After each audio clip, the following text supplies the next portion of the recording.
someone has already done and is already doing what you want to do. And no, they didn't fall into a rich family to do so. They were not born lucky. You know you can be more. You can have more, do more, and be more. You know this. You wouldn't be listening otherwise.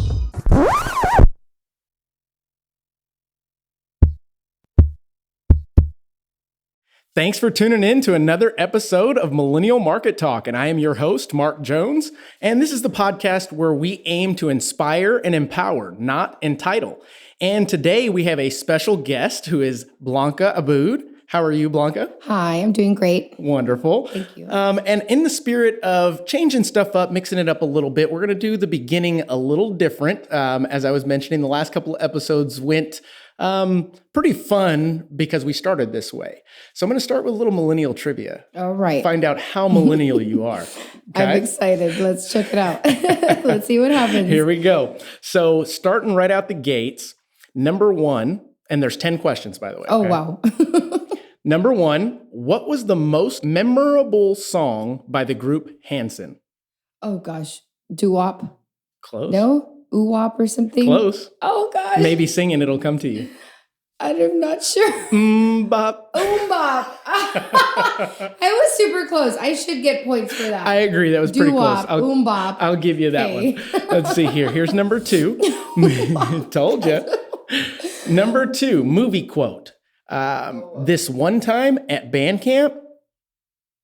From what movie? American Pie. Nailed it. Okay. So you're 2 for 2. Let's see here. If you are rolling down the street, smoking Indo, what are you sipping on? Gin and juice. Laid back. Yes. Okay, that one was easy. Hanson or what? That one was hard. That one was hard. Okay, so here's number 4. You're 3 for 3 right now. Okay. Which is better than most. All right. I'm excited. Okay. Name one of Kim and Kanye West's children's name. One of them. North. Perfect. Nailed it. Can you name any of the others? No. I couldn't either. I had to look them up. Saint, Chicago, and Palm. Oh, God. Yeah, Whoa. that's okay. Keep on rolling. 4 for 4. This one might throw you off, okay? Right. Movie quote. I see dead people. Oh, The Sixth Sense. Dang, you're killing it. Okay. You nailed it. Okay. Let's see here. Number 6, name of the teddy bear with the cassette tape in its chest. Ted. No. With a cassette Think of the tape? teddy bear when we were growing up. Oh my It goodness. was a little teddy bear. Rockspin? Oh. Rocks. Teddy Rockspin? You nailed it. Yeah. Teddy Ruxpin. Who all remembers that? Oh If you're my God. listening in your car or in the shower or I wherever can't you are, even believe I remembered it. Wow. wherever you're listening right now, take yourself back to Teddy Ruxpin. Funny story. I think it was my 1-year-old little birthday party. I have pictures of me. My mom made a Teddy Ruxpin outfit for me. Wow. I know. I said Ted. Well, Ted Like the is movie, relevant. right? I was like, Ted. That's awesome. But Teddy, that made sense. You're It 6 took- for 6, it took me by the there. way. I'm Here an we go. overachiever. So number 7, the symbol that famously is known as the hashtag. What did you call it when you were a child? The pound. The pound sign. That's Pound exactly sign. right. Number 7, good deal. So number 8, who was the host of MTV's Total Request Live, or known TRL? Oh my gosh, I know this guy. Oh, Dean, Matt. Matt Dean. Matt Damon. Matt Damon. No. No, hold on. Carlson. Oh, 3, 2, I don't know. Carson Daly. Carson Daly. You were so close. I know. That was a hard one. Let's Whoa. see here. I might Okay. stump you on this one too. Okay. Your Nintendo isn't working. Crisis. What is the first thing that you do? You take the cassette out and you blow in it. You nailed it. Yes, You everybody nailed- knows. you Whoever nailed doesn't it. know that one, That's awesome. fired. So thus far, you've gotten 1 wrong out of 9. We've got the 10th and final question. Right? Okay. The national average of student loan debt is A, under 30 billion, B, over 1.6 trillion, or C, under 1.56 trillion? Over 1.6 trillion. That is correct. So you are 90% millennial, and one of the most millennial guests I've had thus far. The closest was an 80, so it says a lot about you. Thank you. Of course. So now let's get into some real stuff here. I'm 90%. Yeah. Like I was wondering how millennial I was, so thank you for. Well, now you know you're 90% millennial based on my gauge. Okay, thanks. So now for our listeners, we want to know who you are. And that being said, Blanca is the VP of sales for a company called Engage, and they do PEO. Correct. Blanca, what is PEO? What does it stand for? Yeah, so PEO stands for Professional Employer Organization, and it's a company that helps small businesses professionally employ their employees in essence. But I have come up with analogies and metaphors to better understand the concept of PEO, because I feel like it could be a daunting concept, or it could be a lot of people have misconceptions and myths going around about PEOs. So basically what it is it's a co-op in a sense where you pull together different companies and you pull together thousands and hundreds of thousands of employees to form economies of scale to approach carriers on a larger scale for employee benefits and workers' compensation insurance. Originally, it started back in the 80s around workers' compensation, and then it developed and kind of spread through other areas, functional areas in a business.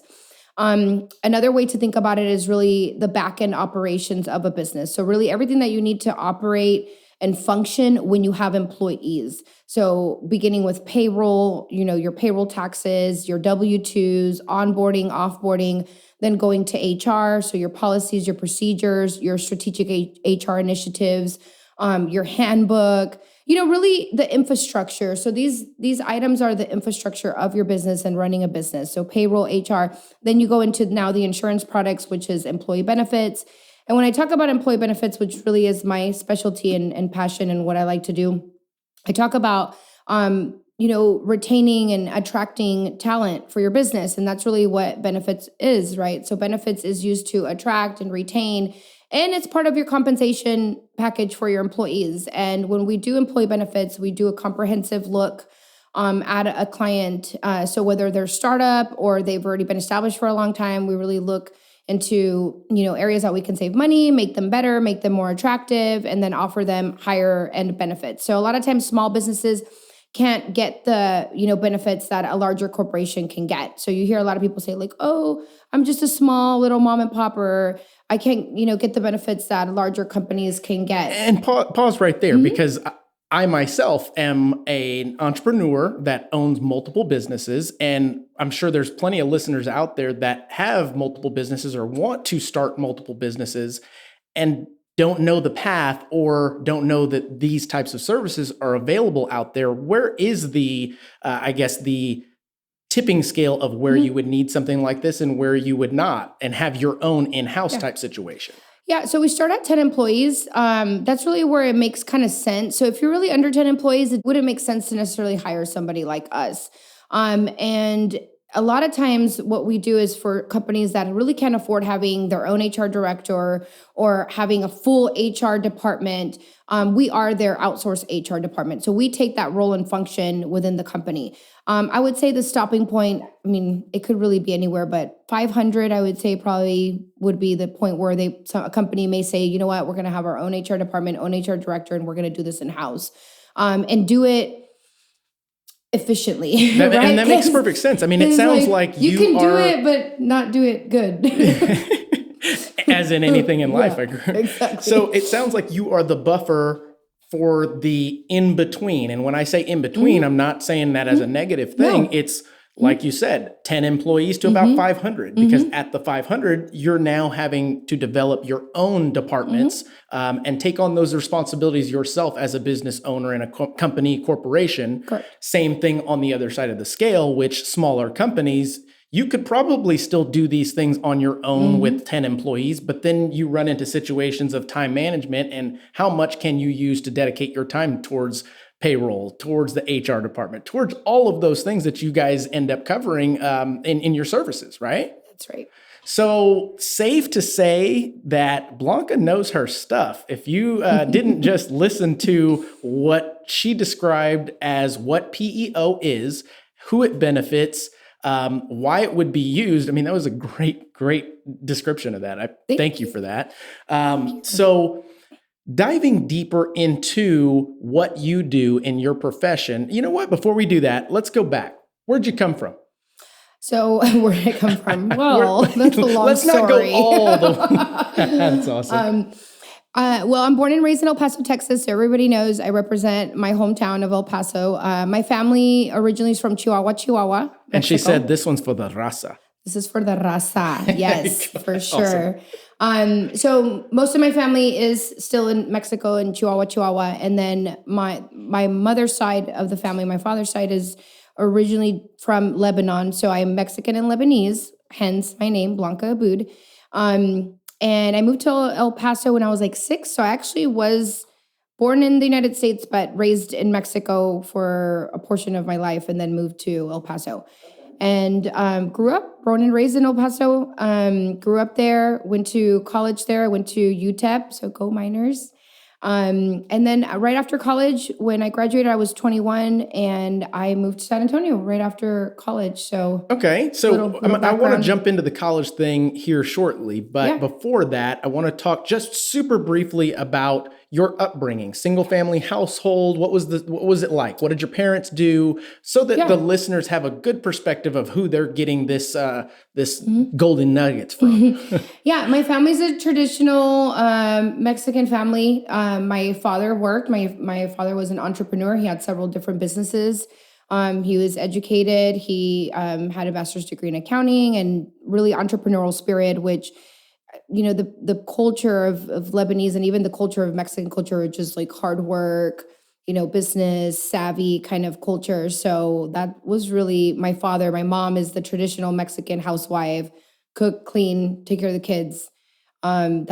That was my upbringing. I mean, I was raised predominantly by my mother, and that's why I spoke Spanish growing up. And my father was always working. My father was a workaholic, working, always trying to learn something new, always trying to learn a new trade, always trying to figure out how to make more money, how to be more successful. So he would work all day, and I remember he would come home and read books until he fell asleep. And I love that you went into depth on that, because I believe that is something that I want our listeners to hear. A lot of starting out entrepreneurs get caught in this time conflict with balancing family time and work time and playtime and all the other things. But I wanted to know how that affected you, or did it affect you the way that your dad raised you, in the sense that he was a workaholic? You said it, workaholic. And when people depict me, they say, "Hey, he's a workaholic." I'm like, me too.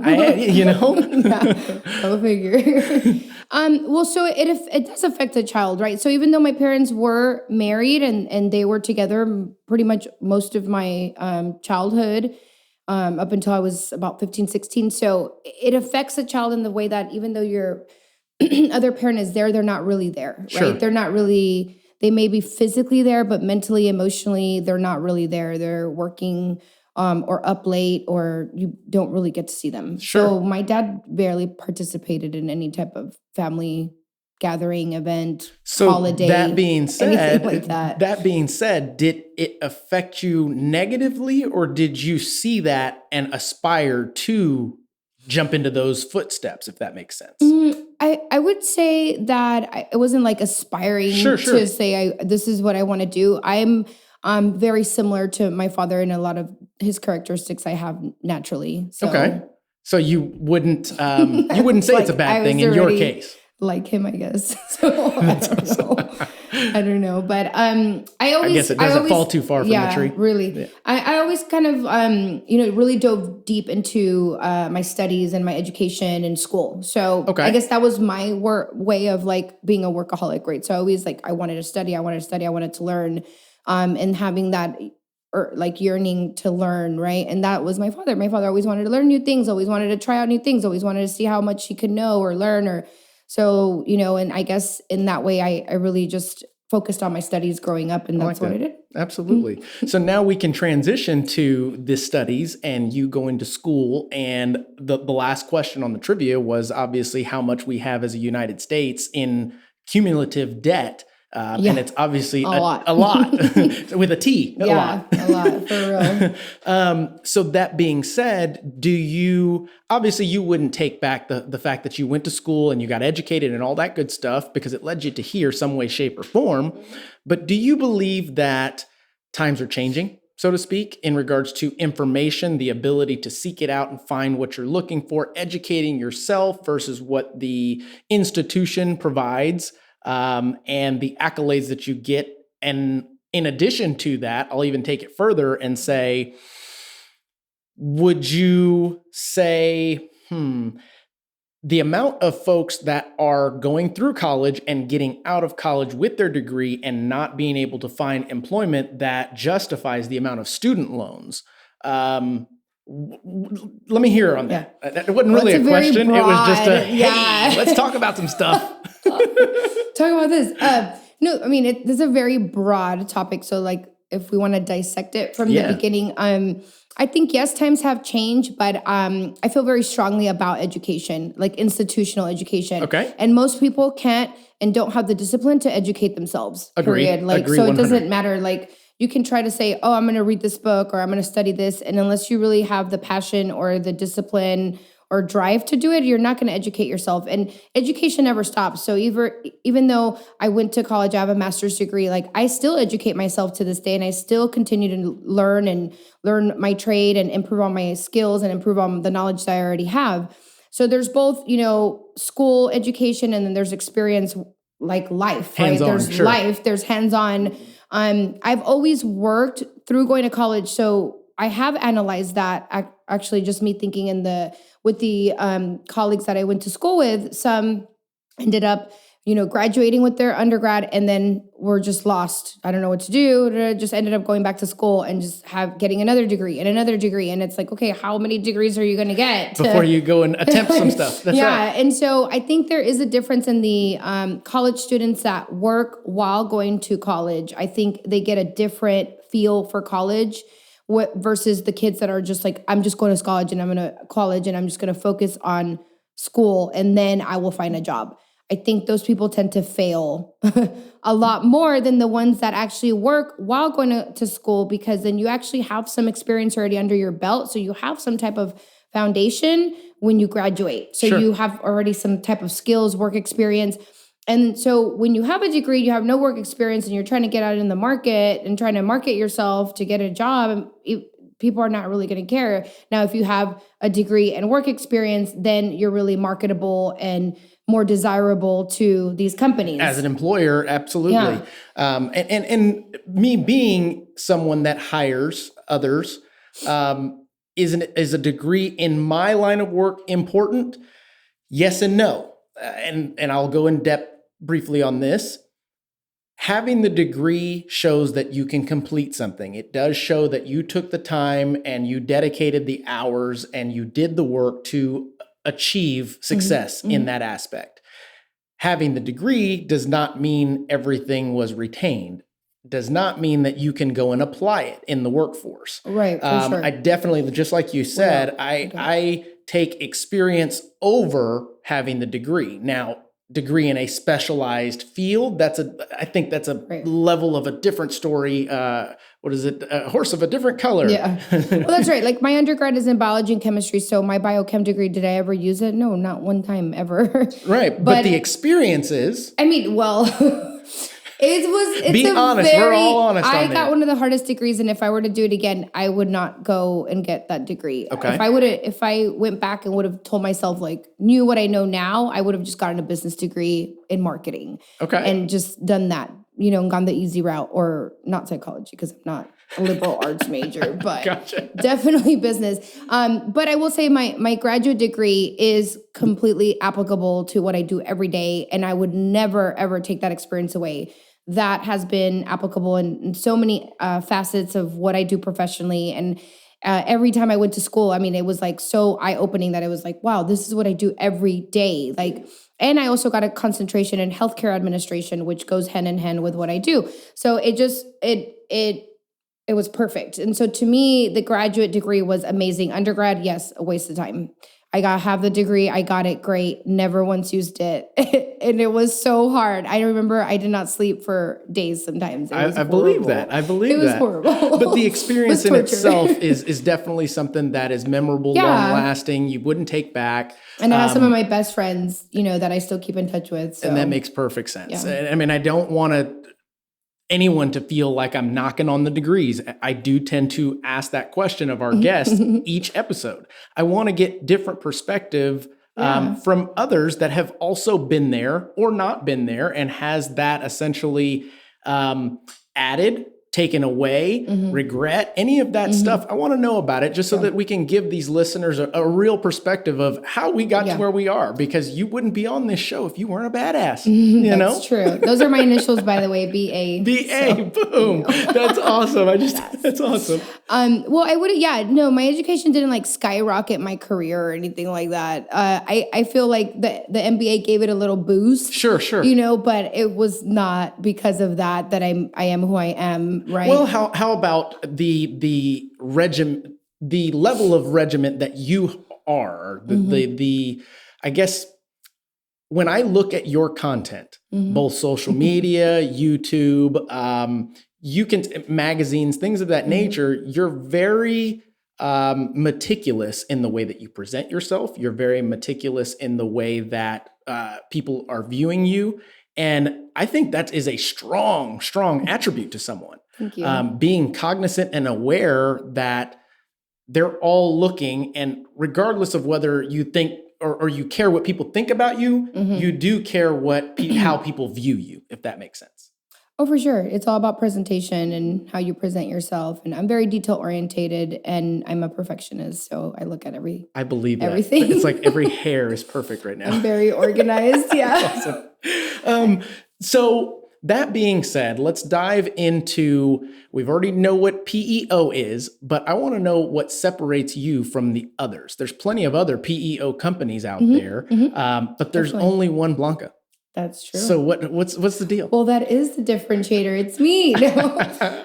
Well, I mean, there's a lot of different things. I would say that my level of service and the service that I provide to my clients and my follow through and follow up are, at a higher level than most people. And a lot of clients follow me because of my attention to detail and my follow up and follow through. And they know that if I say I'm going to do something, I'm going to do it. It's not like, oh, Blanca's going to forget or she's going to drop the ball. Like, I don't do that. So, and I think that is a very strong testament, is do what you say you're going to do when you say you're going to do it.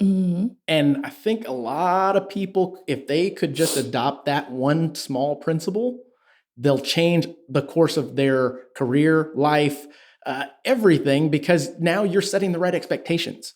You're not over-promising and under-delivering. You're doing the complete opposite. In essence, you're putting value in yourself, in my opinion, with that. Definitely. Well, I've been in sales for 20 years, and I mean, obviously it's a lot of experience, but I do pride myself in giving expectations to my clients, like true expectations. I don't ever like to embellish or over embellish, or I'm very straight up and I'm very transparent. And I think that's why a lot of clients appreciate me, because I'm going to tell them the truth, like whether it's good or bad, or even if we may not be the best fit, because not all the time are we the best fit.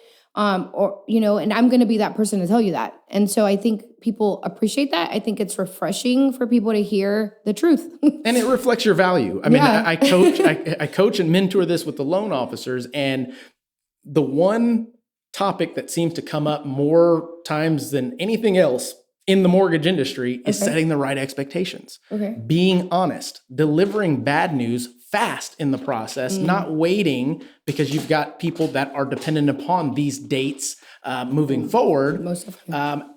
And the fear of, what are they going to say? What are they going to think at this bad news?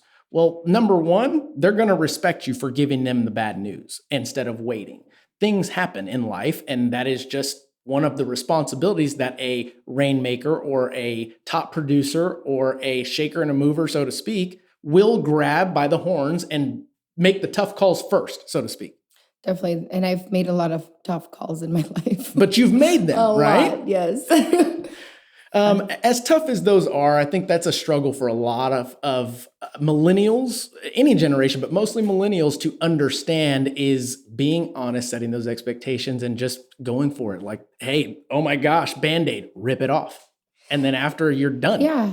Yeah. So I started my industry about almost 10 years ago. And that's really what I think launched my career now in my industry now, is that I just like went for it. I had no idea what I was doing. Zero. I'm just super confident in my abilities and my skills, and I just went for it, and I wasn't scared. And a lot of people let the fear of not knowing every single little detail stop them from executing. And I don't have any fear. People know that very little things other than heights, very little things. And scare you me. saying the fear of the details, Mhm. in my opinion, and you can attest to this or not, but the details is what we're supposed to find out as we go through those. And that's how you learn. That's those lumps And that that's we how you take learn, and yeah. we put them in the memory Yeah. bank, and we know, okay, whoa, I remember this the last time. I'm Yeah. not going to do that again, or Right. whatever the case. But that is the journey. It's a part of what we do. So talking about the journey, you've been in sales 20 years. What are some of the sales jobs that you've had? Oh gosh. So my first job was in retail clothing sales. Okay. And it was kind of cool because even though it was my first job, it was a commission paid job. So Okay. you kind of like, I learned about commission, like first job in, I learned about commission. So every sale I made, I earned commission. Yeah, you eat what you kill. Yeah. And so that was exciting, to know that the more I work, the more I sold, the more money I made. And so from a very early age, I learned about how that worked. And so I loved it. I'm like, oh my gosh, this is amazing. So I did that. I've actually sold electronics. I went into electronic sales. I worked for Best Buy and I worked for a couple other companies.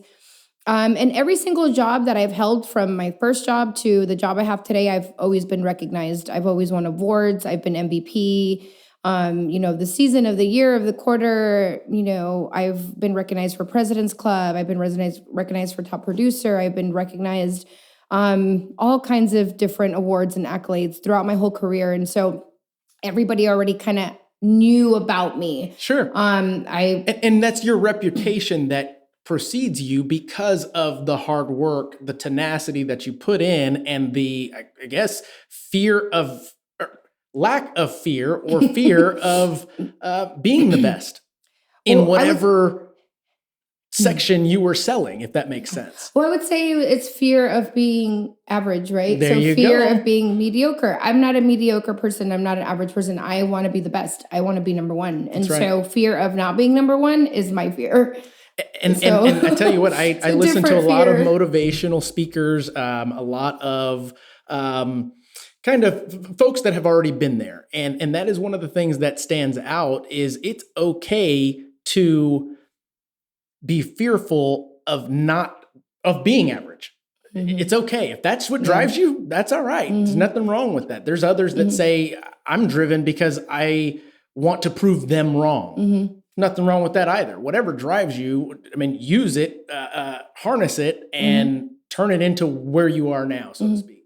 Recognition does drive me. So that's why I love sales so much. Obviously the earning potential, but recognition, I like recognition. And at first, I didn't even know that I was that good. I didn't realize wow, I'm so good at this until it was consistently, getting recognized and doing better. And I kept getting raises. They would just keep giving me raises. Sure. And I'm like, wow, okay, fine, I'll take it. Pat you on the head. You're so pretty. Yeah, I'm like, fine, okay. But, after so long, I was like, man, I'm really good at this. I'm like, I really am good at this. So then I realized that I found, my calling, I found my home. This is what I'm supposed to be doing. This is my career. This is what I'm supposed to be doing. So once you kind of, find that, and that's one of the purposes that I have in one of my callings, but it was enlightening, and it was like, wow, I'm naturally this is where good I'm supposed to be. Yeah, this is where I'm supposed to be. And this is where I feel most comfortable, and this is my passion, and this is what I enjoy doing. I love helping other people. And that is what sales is about. And it's a consultative approach. It's a helping, whether it's a direct sale or indirect, or your inside sales or outside sales or business to business. It is a helping, right, of the client, of helping people. So you talk about sales. I want to hear some different ways that you've sold and tell me some things, some failures, some successes of you selling it. It does not have to necessarily be in the current industry that you're in, just in general, some experiences from you. Well, a couple of things. So my approach is a little bit different. I take a different approach, as maybe a little bit more personable approach than most people. And because I do pay attention to detail, like I can kind of pick up things like naturally about people. So I kind of know, and it has a lot to do with just psychology in itself of the client. And I think, like, for example, mirroring, that's something that as a salesperson myself came natural to me. And I would say that it came because of the life experiences and interactions that I've had throughout, that I'm able to pick up on certain signals. Somebody's leaning in. Okay, they're engaged in the conversation. Somebody's got their arms crossed. I probably need to tell a joke or something. You know. I would say number 2 would be also my presentation skills. I've been complimented like greatly by a lot of prospects, clients about my presentation, about that when I put a presentation on or proposal or whatever, that it's the best they've ever seen. When you do those, what are you focusing on? I actually go back and I read my notes. I take very good notes on clients. So I go back, I read my notes, and I focus on targeting exactly what the client told me they wanted.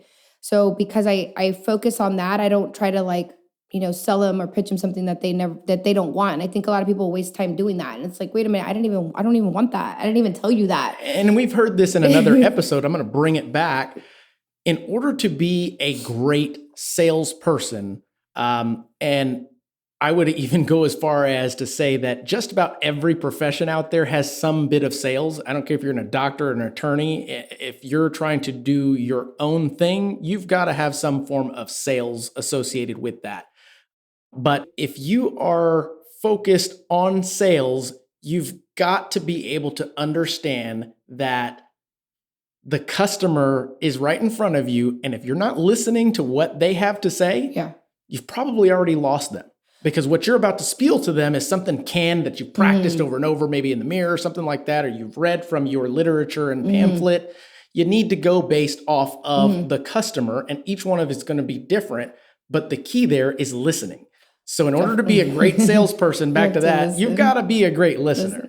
You have to listen. And I mean, I have a different level of energy, I think, that I bring to, and so I bring the energy, I bring the listening, and then I hit their hot buttons, right? I hit all their buttons. I hit everything they told me to do. Is like, this is what you told me was wrong. Here's the solution. So it's a problem solving. Absolutely. So this is the problem. I'm offering you a solution to your problem. And sales essentially is that. You are putting the product, the service in front of them that they either need or don't know that they need yet.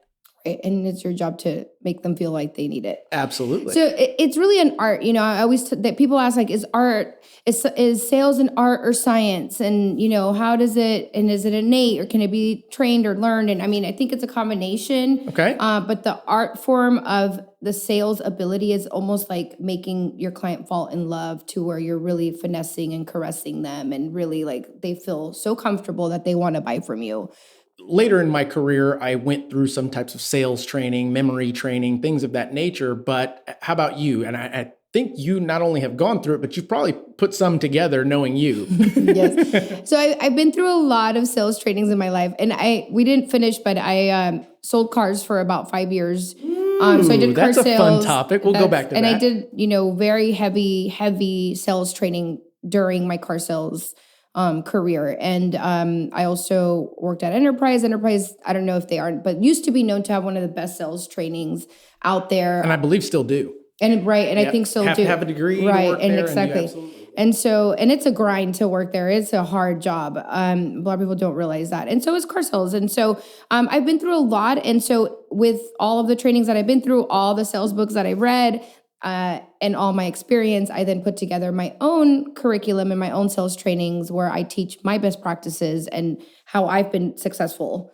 And I actually have trained several people, and I train mainly women that I mentor. Okay. And a couple people here and there that ask me, but it's not something that I do. Like, that's not my career or anything like that. Correct. I just do it because I feel very passionate about giving back, and I feel very passionate about helping others succeed.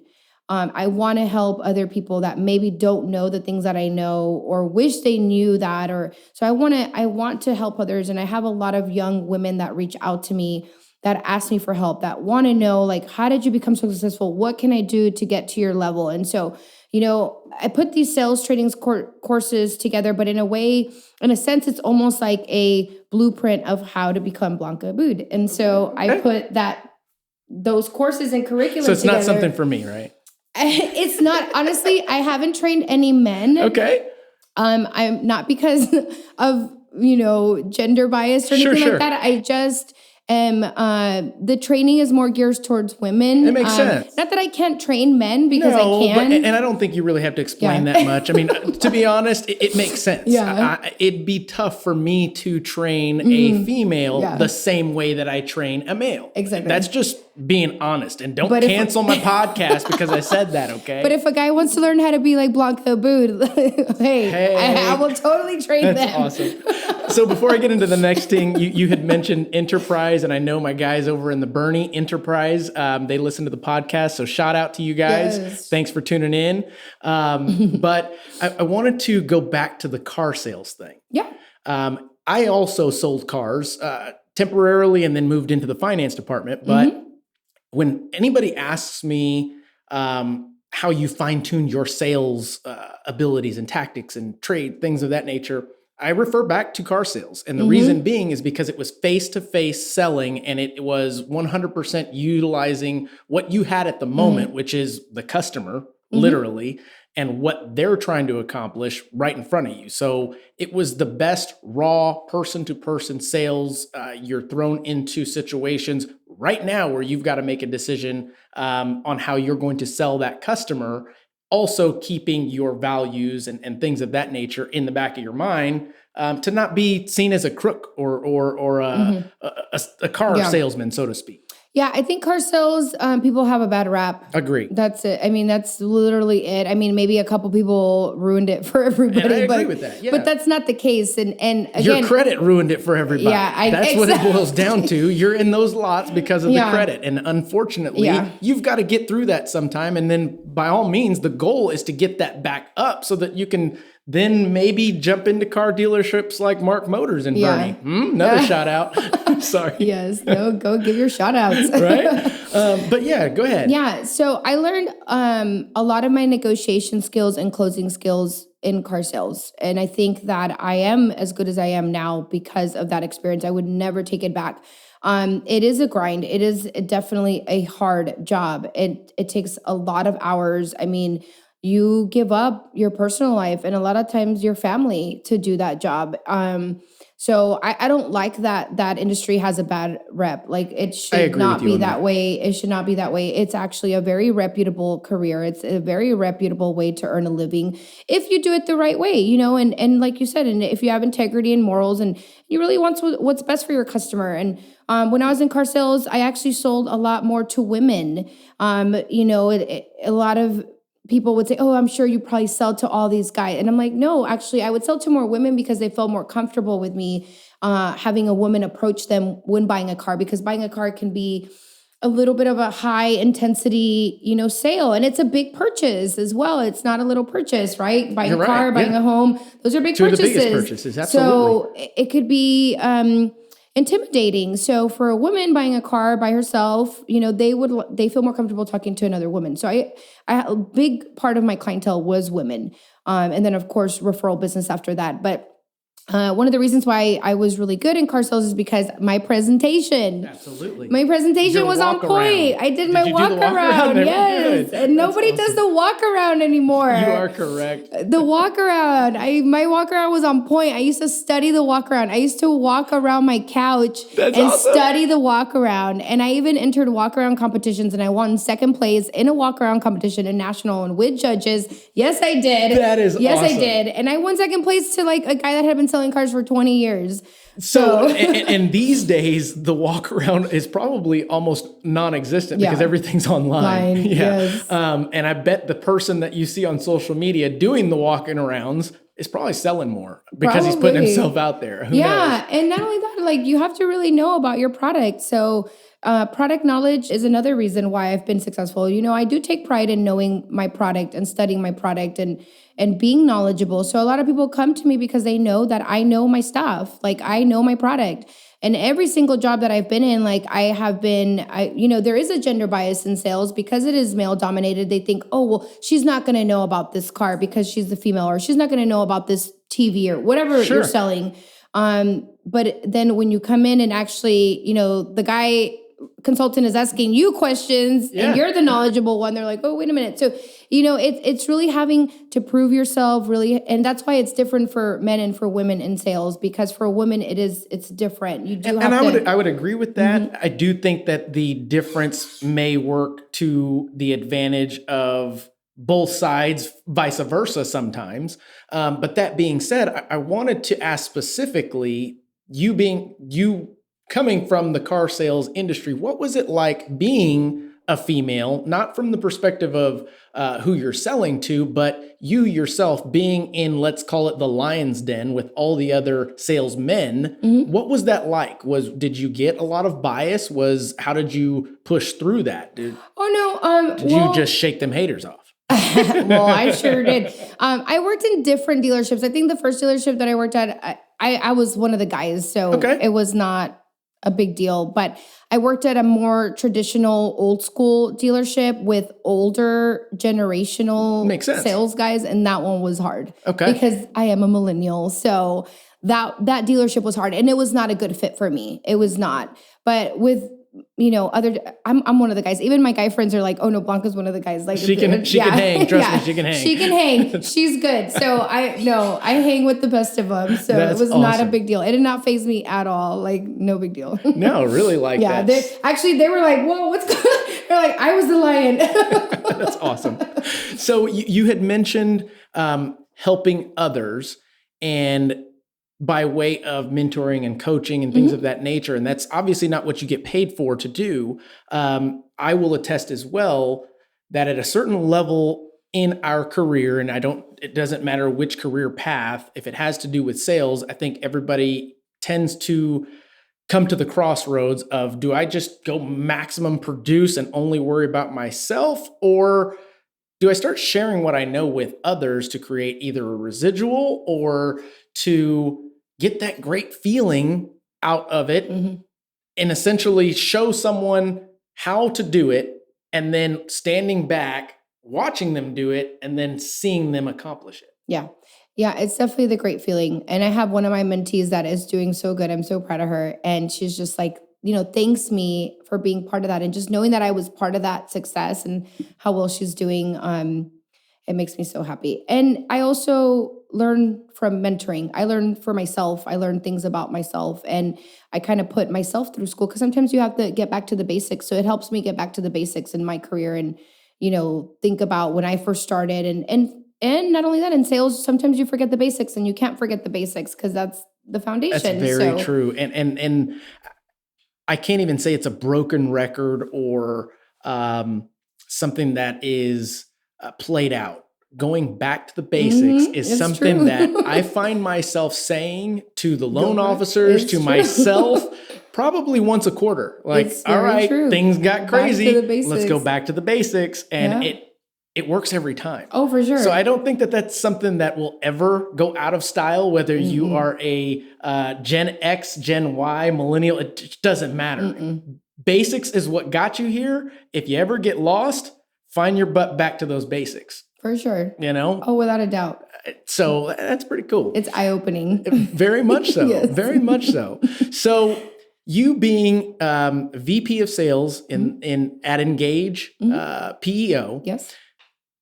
Rising through the ranks, did you start off as sales rep and then work your way up? And I mean, take me through that, because I want people to know that there wasn't some secret pill that you took or something that got you to where you were at with the level of success, accolades, and you. Well, I started, like I said, so I'm going into my 10th year in my industry. Okay. So obviously year 1, year 2, nobody really knew who I was in the industry. I did very well year 1. I think year 2 is when people started kind of knowing my name.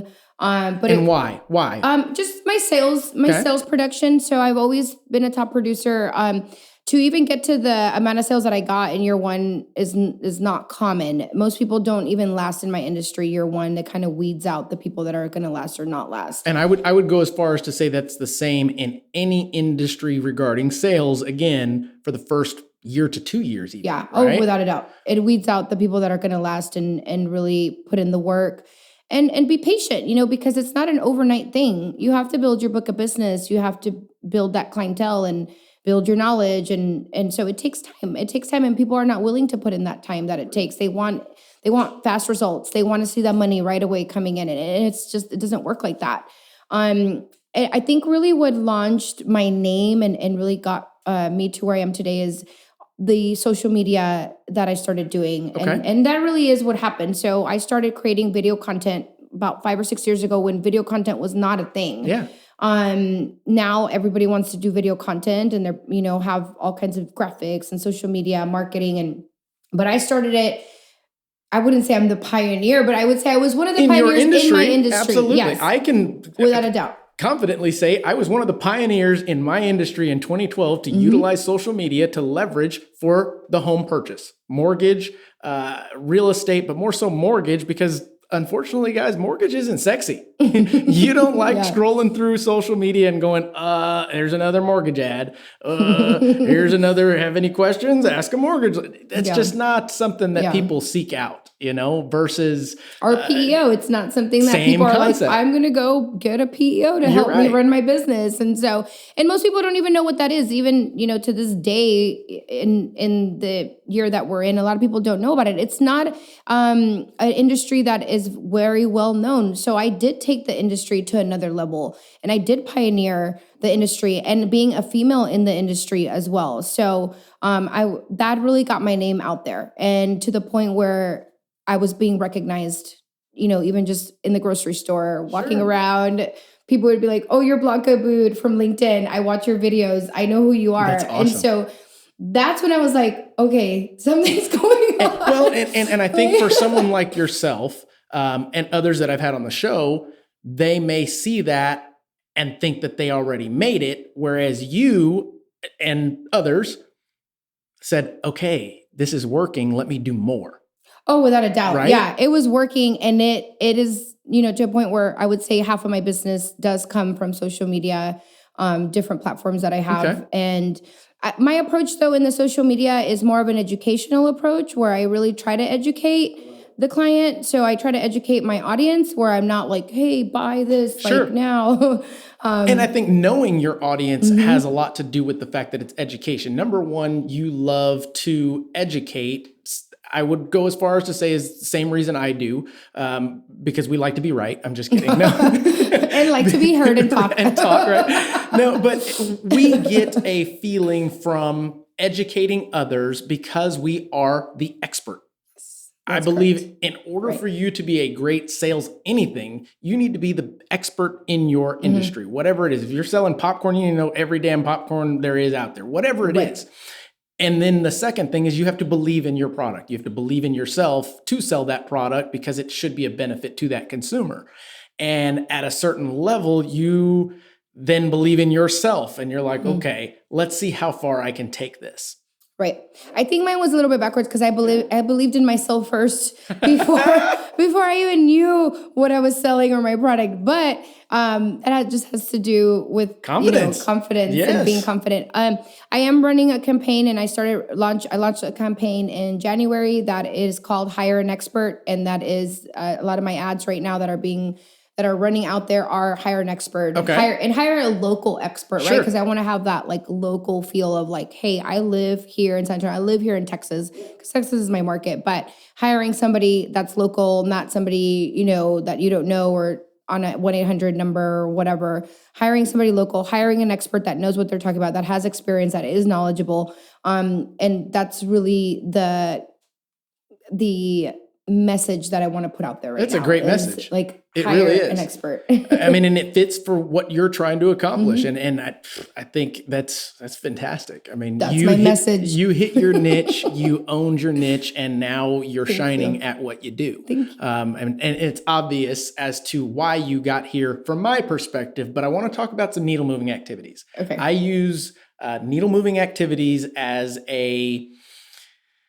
if you're not succeeding at anything, what are you doing or what are you not doing? For me, in order to succeed, I've got to do needle moving activities. And those may be making phone calls. They may be setting up meetings for certain people. What are those needle moving activities look like for you in your industry? Right. So I try to spend little time on resolving client issues, right? Okay. Because there's still a lot of times where you're kind of like get stuck on taking care of the clients and putting out those fires, which happen a lot. But then that can distract you from making those, what you call needle moving. I call it sales activities or revenue activities. Income generating. Income generating activities versus, non-income or non-new production, new sales. Correct. So a lot of the times, a lot of the things that I do is just, following up on maybe deals that did not come through the year before. Now, I do market a lot to my current client base because a lot of my business does come from referrals from my current clients. So I spend a lot of time doing that, building relationships with my clients or building relationships with other influential people within the community. That could be a source of doing it. Obviously, social media is another area where I spend time, but I still spend time cold calling. I still spend time what we call canvassing in my industry because I am business to business. So I'm out in the field. I knock on doors. I pull doors. That's what we do. I do want to point out a couple of things because you mentioned about Engage and how I got to VP. So obviously my experience, my accolades, awards, and then just getting known in the industry and putting my name and really branding my name, right, as Blanca Abbud. But the company that I work for today is a little bit different because they don't hire entry-level people. They only hire the best. So I'm not a consultant in a sense that we are given a market to manage. And so that's why you are a vice president of that market. And you really are able, you're given autonomy, you're giving a certain amount of authority and certain amount of being able to do certain things that you wouldn't, and if you were entry level and you wouldn't know what you're doing. So the owner of my company, my boss, my CEO, Jay, which I love him so much, he really has built a different type of company. And that's why I'm so happy working here because this is a sales company. This is a true sales culture company. This is not a service company. We're a sales company. I agree. And we're treated like professionals because we are experienced professionals. We're highly skilled, trained, and we have a lot of experience. So we're not, in essence, I'm not competing with, a lot of times I'm used to being more in the top of the charts, like number one, at least 2 or 3. But, I have to now compete with other very highly skilled consultants and VPs from all over the US. And some are in bigger markets than me. So it was a kind of a step back to where wait a minute, I ended number 7, which I just recently made CEO Club, which is President's Club in my company for 2020. Thank you. I was just recognized. I ended number 7, but to me, number 7 is oh my gosh, I was, I should be higher. I should be the top 5, but then I have to understand, I'm competing against the best of the best. That's exactly right. And one of the things, and all over the US. I've mentioned it on a couple of episodes, but I'm going to continue to mention the things that stick and should stick with you guys. I keep a brass number 2 on my desk. And as soon as we get done here, I'll show you. Okay. Legit. I want to see it. I've had this thing for 8 years sitting on my desk, no matter where my desk was. And it is a reminder that there's always someone better than you. No matter how good you think you are, there's always someone better. And some people can see that as discouraging, or others can see it as I'm going to keep chasing that best person because no matter what, I'll never be the best, but at least I can strive to be the best, if that makes sense. Oh, without a doubt. It's like the Matthew McConaughey speech when he's talking about I'm chasing me 10 years from now. I'm never going to catch up to them, but that doesn't mean I'm going to stop chasing. Right. Right. Definitely. And then there's another thing that I wanted to mention that you had talked about a moment ago about your social media. And I can attest, because I too used social media to grow the original business that we did, which was mortgage. And I will tell you, by utilizing social media only and not backing up what you do, it will not work. Meaning, if you're not putting in the legwork, the footwork to make the calls, to close the deals, to show people the way behind the scenes of social media, the facade that you provide on the outlet is going to be very short-lived. And I will tell you that, and I've seen it many times, and you probably can go through your social media and remember that person that started posting about car sales or started posting about mortgages or real estate, and 6 months later, it was gone. Why? Because they gave up.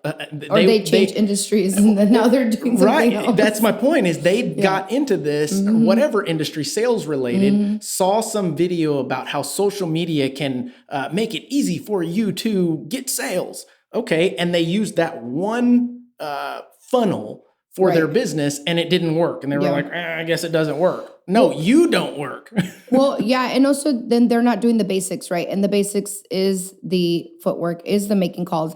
I mean, I pulled so many doors and I used to make 100 calls a day when I was in year 1, year 2. That's what I want to get to. Yes. I did the work, and I still do the work. I still do that work. And I actually make, one of my trainings is called Prospecting Full Circle, and the full circle and all the quadrants that go into that circle. Social media is just one piece. And that's what these are the things that I want to hear, the whole because pie. And I'll be straight honest, as I always am, and transparent. You see your articles, you see your content, all of those things, and you're going, me, onlooker, I'm like, wow, beautiful, well-spoken, carries herself well, sounds like she knows what she's talking about. I wonder if she just shows up and that's what happens. That's what people think. Yeah, no. They don't know behind the scenes of what it takes. When is that going to happen? They don't see the sleepless nights. They don't see you juggling your kids and understanding that you too are trying to work this balance of life as well, Yes. So keep going. Keep going. There's plenty more. Keep it coming. Keep it coming. This is good stuff. Yeah. So, and that is one of the things that I teach. I like that you said that, because a lot of people do look at my social media and they're like, oh my gosh, I want to be just like you. Da, da, da. And I'm like, okay, well, let's get to the basics and let's start. And number one, you don't start in the social media world. And so when I do mentor somebody, I do take them through a series of steps. And if they do not accomplish those steps, then I stop mentoring them, because I'm doing this for free on my own time. And if you're not going to take your life and your career seriously, I'm not going to take it seriously either. So I put them through a series of tests and series of things that they have to accomplish and tasks that they have to complete. And if they do not complete those in a timely manner, they're out of my program. Sure. Like, bye, you're done. And I think the big thing of that is millennials, and this is predominantly millennials, be honest with yourself about where you want to be. Especially if you're seeking out advice from someone that's been there, which should be the only advice that you should be taking. I don't advise anybody to take advice from, don't take sales advice from somebody that's never been in sales. Don't take investment advice from somebody that has less than you. It's just kind of one of those things that, how do you know? Why are you giving me the advice when you have not done it yourself? Oh, well, I read it in a book. Okay, now go apply it. Apply it and fail so that you can tell me about your trials and tribulations, and then also tell me if you continued after that. I kind of relay it to flipping properties. Mm-hmm. You can be a first-time flipper, go out, purchase a home, and lose $10,000 on the whole shebang, right? Some people can see that as, I lost 10 grand, or others can see that as, wow, it cost me 10 grand to learn how to flip a house.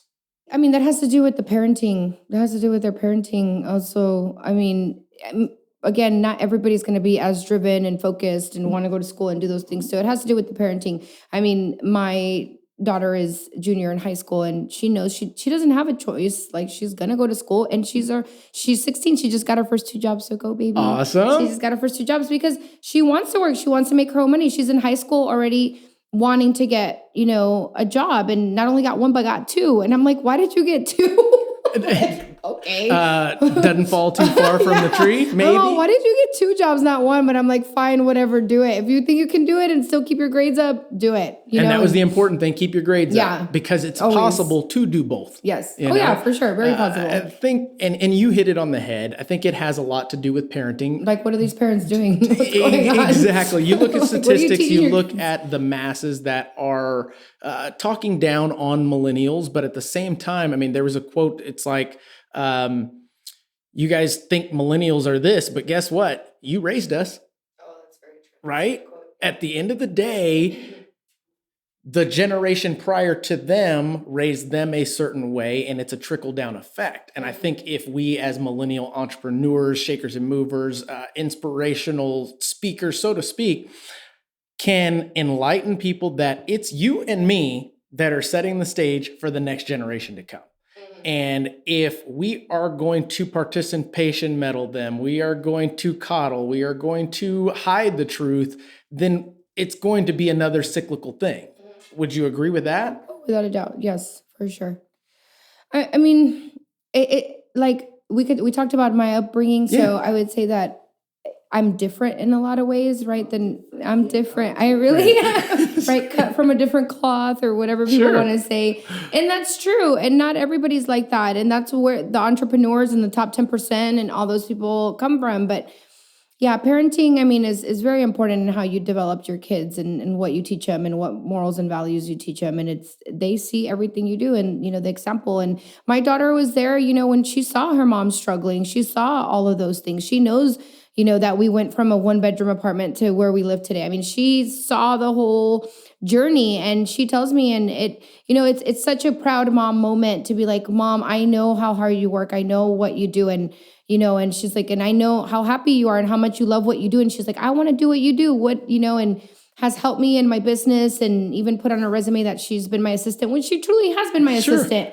As soon as she learned how to make coffee, I taught her how to make coffee.